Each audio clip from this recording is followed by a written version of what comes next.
When you got the $1 Million Man character in 1987, I think it was, how did it come about that you were hired to do that character? How did Vince come to you and pitch it? What was the original idea? I was approached by the WWE. Vince brought me in. First, he said, I've got an idea for something that's never been done in wrestling. He says, so many things have been done and redone, but this is fresh and new. And I said, great. But he said, I can't tell you what it is until you agree to sign a contract with me. He says, he really wasn't willing to really open up about it. He says, because if I tell you what it is and then you decide not to come on board, I've given away a great idea. So I had to think about that. And the guy that I called, who has always been a mentor to me in professional wrestling, is Terry Funk. Terry Funk could do it all. Terry was a great technical wrestler. Terry could be as wild and crazy. He could do it all. And he always gave me great advice. And he said, Ted, he says, if Vince McMahon has something and he thinks it's tailor-made for you, he says, pack your bags, don't look back, go do it. So I called Vince and I said, okay, I'm your guy. What is it? He said, no, I'm not going to tell you on the phone. He says, I'm going to fly you back to New York. He says, bring your wife with you. And so he flies us both in New York. And then just from the get-go, the first class treatment, limousine, the whole deal. And so he just kind of lays it out. He said, the one thing that everybody hates is someone who, by virtue of their wealth, thinks they're better than everybody. They basically bully people with their wealth. They think they can buy anybody or anything. I started laughing. I said, I can't stand guys like that myself. And he said, but what we want to do, he says, we're going to try to make the public believe you're really that guy. I said, how are you going to do that? He says, well, we're going to fly you everywhere, first class. He says, sometimes that'll mean private jets. He says, you're going to have a limousine service in every city, airport, hotel, coliseum, hotel, airport. Wherever the public sees you, they will see the appearance of wealth. And we're even going to give you what he called flash cash. I always had $2,000 in brand new $100 bills in my pocket. He said, now, here's what I want you to do. He says, now, if you abuse it, you lose it. He says, but for example, he says, go into a restaurant. You got to pick your spot. Just get up and announce yourself to everybody. Say, hey, I'm Ted DiBiase, the $1 Million Man of what was the WWF then. And it's your lucky day because I'm picking up your tab. I have Virgil with me. Virgil will go around and pick up all the checks. We'd add them all up. I'd slap down the brand new $100 bills. They gave me a receipt. I took the receipt to the office. They gave me more money. Wow. It was a tough job. Somebody had to do it, right? Yeah. I mean, look what this man did for his art. He was willing to go in limousines and private jets. The trials and tribulations of being the $1 Million Man. Well, and it was surreal in a way. I mean, that day when it was over, and I got back in the limousine with my wife to go back into Manhattan. The office is in Stamford, Connecticut, and we're about 45 minutes from the city.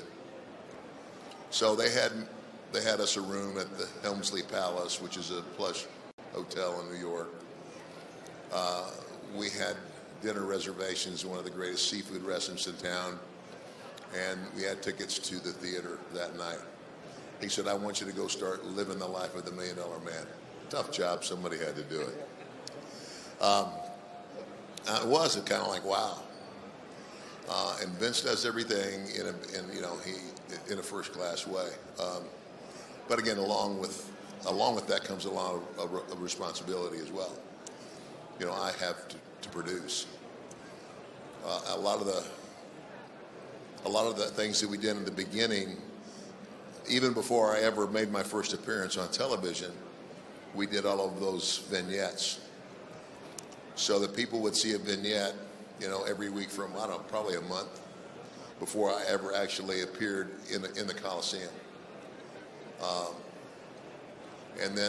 But the one we did on TV, because after I was there, we started doing the events where I would offer people money to do a certain thing, and they never could quite do it right, and I wouldn't give them the money. But the one that I get asked about all the time is we were in Milwaukee, Wisconsin, and somebody said, well, what can we do tonight? And I said, well, what's Milwaukee famous for? And somebody said, beer and basketball. And I said, well, we can't do anything with beer, so what can we do with the basketball? Well, we found this little boy, this little black boy, 5 years old, maybe 6. And the deal was, and we rehearsed this, and that's what everybody doesn't know at the time. Those were all rehearsed. But the deal was, I get him to bounce the ball. He bounces the ball 10 times. I said, okay, kid, do that again 15 times without missing. You got $500. He gets to 14, and I stick my foot out and make the ball bounce off my foot. Oops, you didn't get the job done. And when you don't get the job done, you don't get the money. He's a little kid, right? It scared him. Crocodile tears. I mean, he ran to his mother. I mean, he couldn't have done it any better. And so I get in the back, and everybody's high-fiving. That was awesome. I said, I'm glad you're all happy. Now can you find an armored vehicle to get me out of the building? Because everybody wants to kill me. But I mean, to this day, I get asked about that. Now, here's what's even funnier. I get asked so many times. I started saying, look, I said, that's 20-some years ago. That guy's a full-grown man now. He's probably going to walk up to me in some airport and tap me on the shoulder. I'm going to turn around. He'll be about 6'6" now, and he's going to go, remember me? Oh, and here's what's even better. It happened. I was in Omaha, Nebraska, which is where I'm originally from. I had a speaking engagement. I'm renting a car. This guy taps me on the shoulder. I turn around. I'm looking at his chest. Wow. He said, hey, Mr. DiBiase. He said, I'm the manager of the car rental. He said, can I help you find a car? I said, sure. Help. Let's find something that'll fit both of us. He said, I'll be happy to. He says, oh, yeah, by the way, you remember that thing you did with the kid in the basketball? I went, no. He says, nice to see you again. Golly, what are the odds of that happening? And he said, you're going to like this. He says, I actually went to college on a basketball scholarship. I said, see what I did for you, man? Look what this man did for his art, ladies and gentlemen. I said, you see, and he says, I said, well, were you any good? And he said, I actually got drafted by the Lakers. He says, but I didn't make the final cut. I said, well, obviously you're doing pretty good for yourself. You know what? And I got his phone number and lost it. If I could find that kid, he's not a kid now, he's a full-grown man.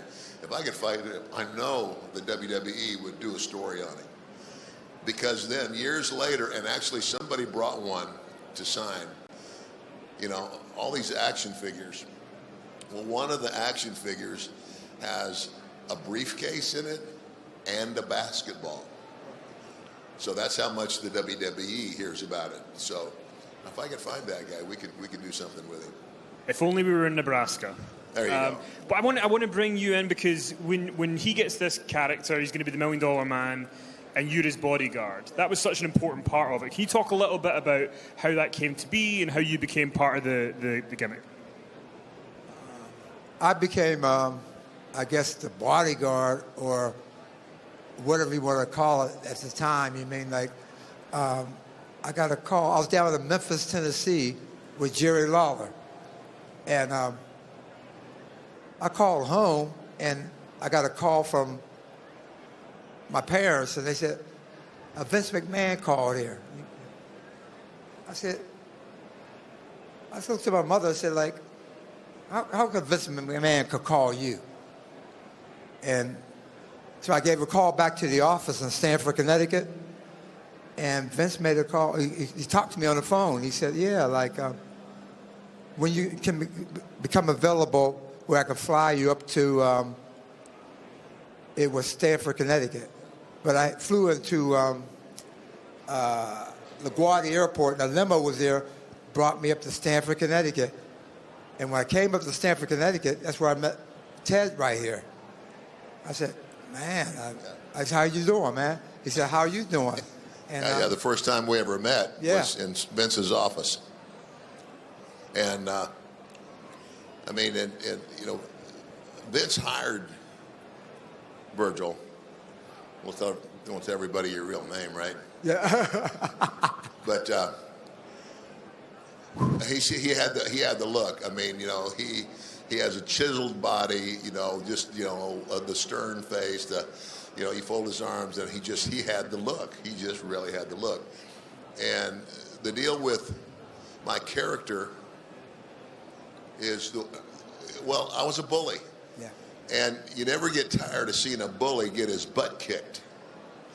So I would always talk real big, and then when somebody would actually confront me, it's kind of like I step back and say, Virgil, take care of business. And I'd be there. Bodyguard thing. You know, that was the kind of the deal. But at the same time, you know, he's taking care of me, but, you know, I'm treating him like the maid, you know, the servant. He's carrying the bags, and that, we did all that stuff in public. So everywhere people saw us in public, I mean, in the airport, I mean, he was getting paid good to do this job. So he would load the bags in the car, and you know, all of that stuff. Now when we get to the hotel, you know, hey, you know, see you tomorrow, or see you when we go back to the arena. But anywhere in public we were seen as so the people bought into that. I mean, you talk about social media. I mean, word like that traveled. Like when word got around, we would do those things like with the money. That word spread like wildfire back then. So people bought into the character. They even went so far, Virgil, remember? Mm-hmm. We did a segment. You guys remember I don't know if it was on TV over here, Lifestyles, the Rich and Famous? Yeah, with Robin Leach. With Robin Leach. We did a segment for that show. Well, it wasn't my house. It was Vince's house. Mm-hmm. And so, you know, they tried to do everything they could to make people believe that we were these characters. But go ahead. It was very, very good when they showed Ted like this multi-millionaire, and we did the role so good. People believed everything about it, everything. People would see Ted still today. They want to try to get a $100 tip off him. Am I right or wrong? Am I right? You want a $100 tip, right? It ain't gonna happen. Check's in the mail. Yeah, the check is in the mail. When can we mail it? Amen. So, going on from that, I guess when you guys were together, one of the pinnacles of it would be in 1988, where you headlined WrestleMania with Randy Savage, and then you guys go on to SummerSlam and do the Mega Powers and the Mega Bucks. I mean, how was that for you guys, that you have this act that's really over, you're getting a lot of, you know, people hate you and whatever, and then you get in the main event, you're working with Andre and Hogan and Savage, and you're one of the top acts in the company. So you guys are one of the top acts in the company. Like, you guys managed to build this to the main events of WrestleMania, SummerSlam. Well, yeah. I mean,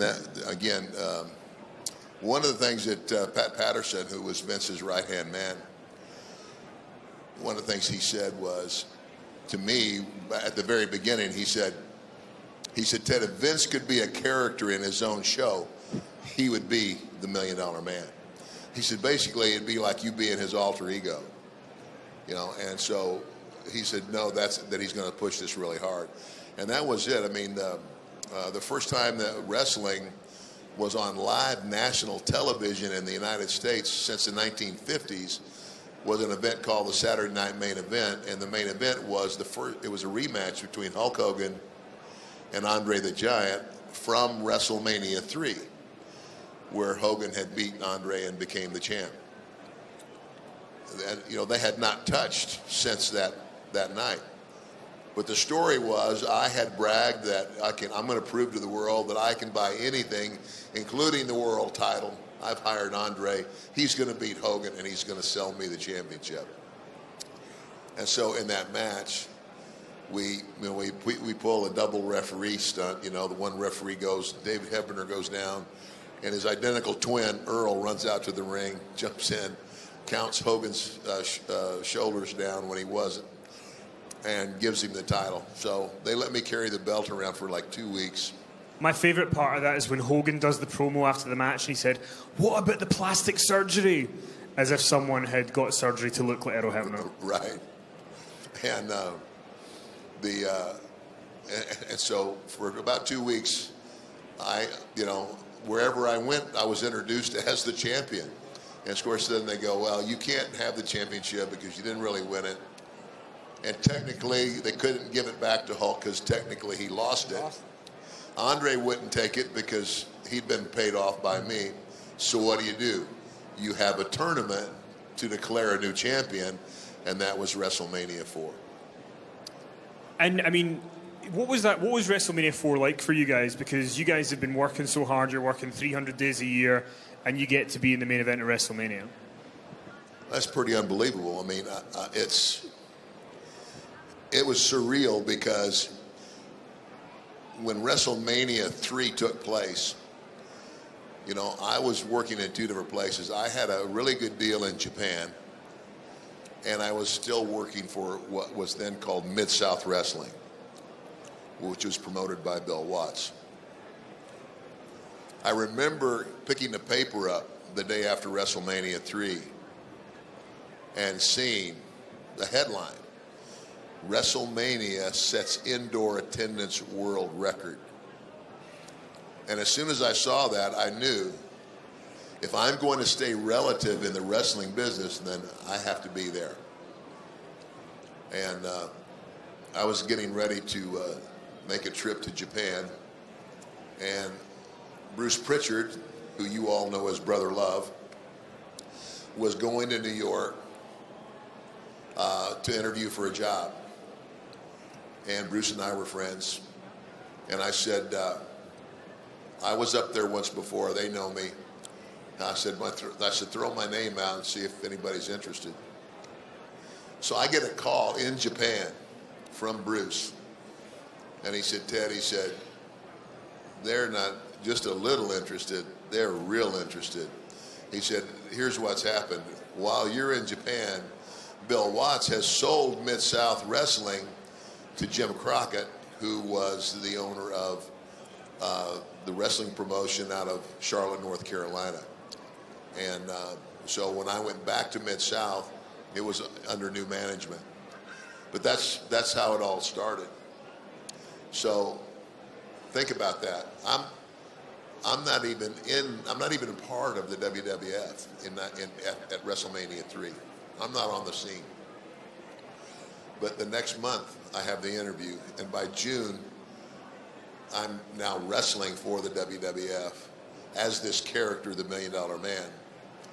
And the first night that wrestling is on live network television in the United States since the 50s, I'm an integral part of the main event. It's pretty surreal. I mean, you talk about things happening fast.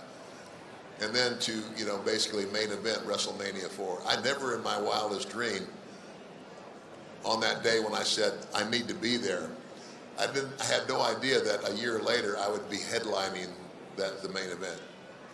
So it was pretty fast. Someone's name who's come up a couple of times today is Andre the Giant. Do you have any Andre stories that you could tell people?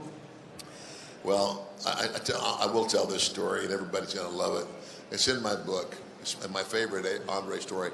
HBO did a documentary about Andre, and they did a very good job of showing people just how lonely a life Andre really lived.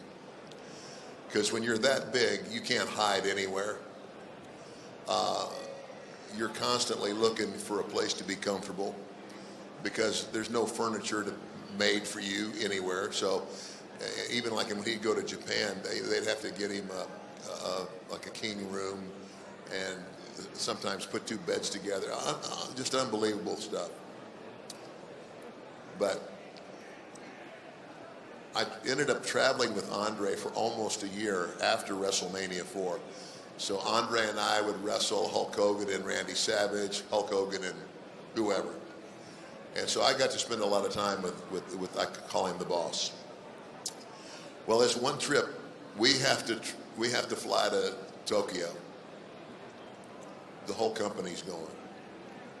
Now, from just about anywhere in the United States to Tokyo is a 14-hour flight. That's a long time on an airplane. Now, understand, Andre is 7'4", 450 pounds. He can't get in the bathroom on the airplane. He can't even get in it. So he would have to empty his body before he ever got on the plane. And then, of course, if he has to urinate, they would take him to the back of the plane and they'd hold up a blanket and he would stand behind the blanket and go in a cup. I mean, people don't think about things like that. So Andre, you know, here's a guy, he's always looking to get comfortable somewhere. Even sitting in a first class seat on an airplane, he can sit there, but is he really comfortable? No. Anyway, 14-hour trip, then another hour on the bus into Tokyo. And we all drop our bags and we're gonna go out and get something to eat. The first night you try to stay awake as late as you can so you're not, you know, falling asleep at 2 o'clock the next afternoon. So I hit the button on the elevator. The door opens and Andre's on the elevator. We're going down to meet everybody in the lobby. Door shuts. This elevator stops on virtually every floor. And folks, I mean, the whole country of Japan is about the size of the state of California. Only 1/4 of that landmass is inhabitable. 3/4 of Japan is rugged, uninhabitable mountains. But the population of Japan is about half that of the USA. So you got half the population of the United States living in an area about 1/4 of California. That's stacking them up. So, I mean, they even pay people at the train station. And those people are paid to push people on the train to make sure that each car is packed. So what you and I would consider this elevator is full, wait for the next one, not in Japan. So every floor they keep getting on. You know, Andre's been on the airplane, the whole deal, and they keep getting on. So finally the door shuts. He taps me on the shoulder and I looked up at him and he winked at me.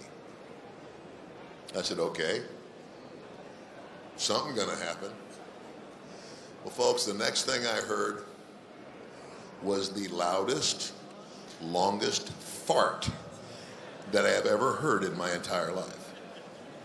Now, gang, I'm telling you, I'm staring straight ahead, biting a hole in my lip, and I kept thinking, I said, I know it's the Giant, but how could anybody possibly have this much air in their body? And all I could picture was the poor little Japanese guy that's standing directly behind Andre, who is, I mean, he's only 5 feet tall, so you know where he's at. He's right in he's target. He's the bullseye. I could almost see his hair going. But when that elevator door opened, it was like the Exodus. They were tripping over each other trying to get out, and all I could hear was all that Japanese jabber, and I know they were cussing the big guy. And everybody got off, except me and Andre. And as the door closed, Andre goes, I guess they won't crowd the big man anymore, will they? And all you could hear was, You had to be there to appreciate it, but that's my favorite Andre story.